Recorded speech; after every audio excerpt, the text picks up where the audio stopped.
Hey everyone, welcome to this special episode of the Weekly Deck Tech. Today I have chosen one of our viewers' list to be debuted on this episode. You all have wonderful submissions and I'm absolutely going to do this again in the future. Today we will be going over a deck designed by Jayfeather YT. He has called his creation Bantblade. This deck is getting its name from the swords that it runs. In dark times, truth bears a blade. We have 5 pieces of equipment that we are suiting up with. Batterskull is no stranger to Modern. Being an equipment that doesn't need no man, it grants a creature +4/+4, lifelink, and vigilance. It also has Living Weapon, which makes Batterskull enter the battlefield attached to a 0/0 germ.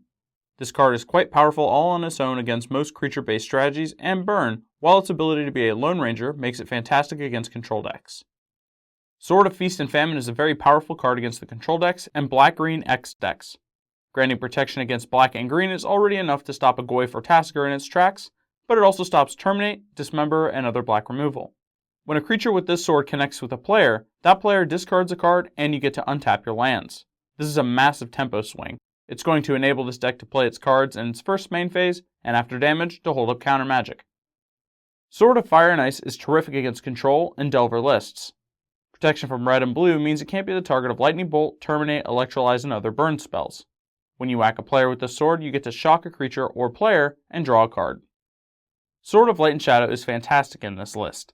Granting protection from black and white, we gain protection from Path to Exile, and we are able to block a variety of creatures that give us problems. When it hits, we gain 3 life and bring back a creature. This sword is great in a mid-rangey list like ours because we run so many creatures. Sword of War and Peace is the one that will grant us the best protection and give our creatures the best fighting chance. Gaining protection from red and white gives us protection from Lightning Bolt, Path to Exile, Electrolyze, Kolaghan's Command, Lightning Helix, you name it, we got it. This sword helps our critters connect with our opponent, and when they do, we gain life equal to the number of cards in our hand, and our opponent takes damage equal to the number of cards in his or her hand. This can make our opponent's clock a short one if left unanswered. The great thing about all these weapons is how great they are on our creatures. We have a few creatures that do nothing outside of propel us into the late game, such as Lotus Cobra and Noble Hierarch.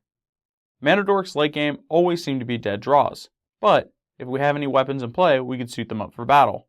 If we didn't have any weapons in our starting hand, we have 2 Steelshaper's gifts to find them. Moving on to the creatures, we have quite a few heavy-handed beaters. Geist of St. Traft is the ghost that will haunt your butt into the ground. Being a 2/2 with hexproof, he already proves to be a bit of a nuisance, but when you attack, you put a 4/4 angel onto the battlefield, tapped and attacking. Now for those of you that aren't familiar with how this ability interacts with Exalted, allow me to explain briefly. When you move to declare attackers, you put a 4/4 angel tapped and attacking onto the battlefield, but for Exalted, all we care about is what was declared as an attacker. Since only one creature was declared as an attacker, Geisty is going to get all of the Exalted triggers.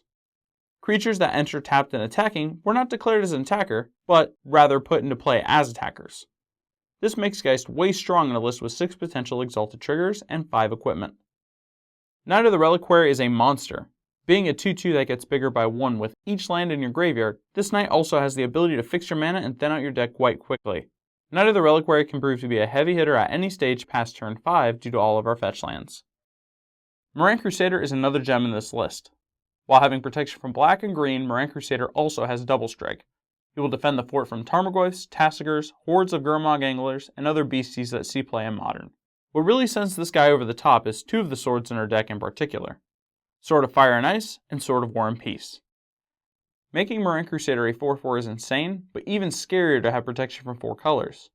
That being said, him with any sword grants you a scary advantage and very fast. The way the swords work is whenever the equipped creature deals combat damage to a player.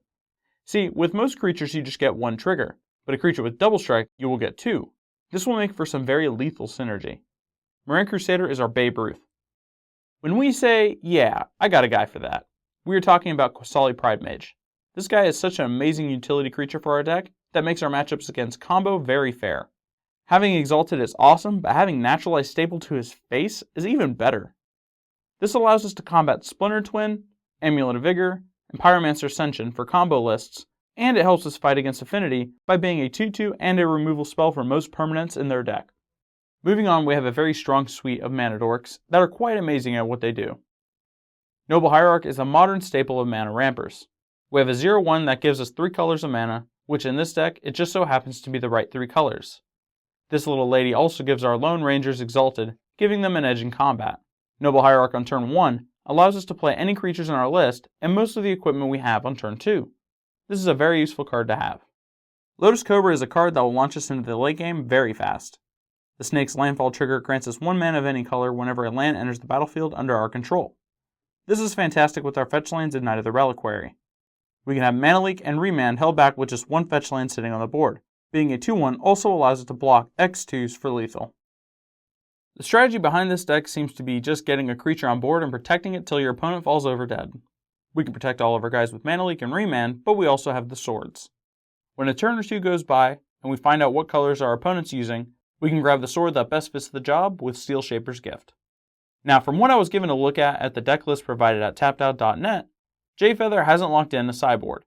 I'm going to go ahead and compose a sideboard for this list, using personal experience for what this will need to seal the deal against other decks. For the sideboard, we have 1 Qasali Pridemage, 2 Negate, 1 Flashfreeze, 2 Leyline of Sanctity, 2 Thrun the Last Troll, 2 Grafdigger's Cage, 2 Kataki War's Wage, and 3 Kor Firewalker. Adding another Qasali Pridemage really helps our matchup against Splinter Twin and Affinity, 2 incredibly popular decks.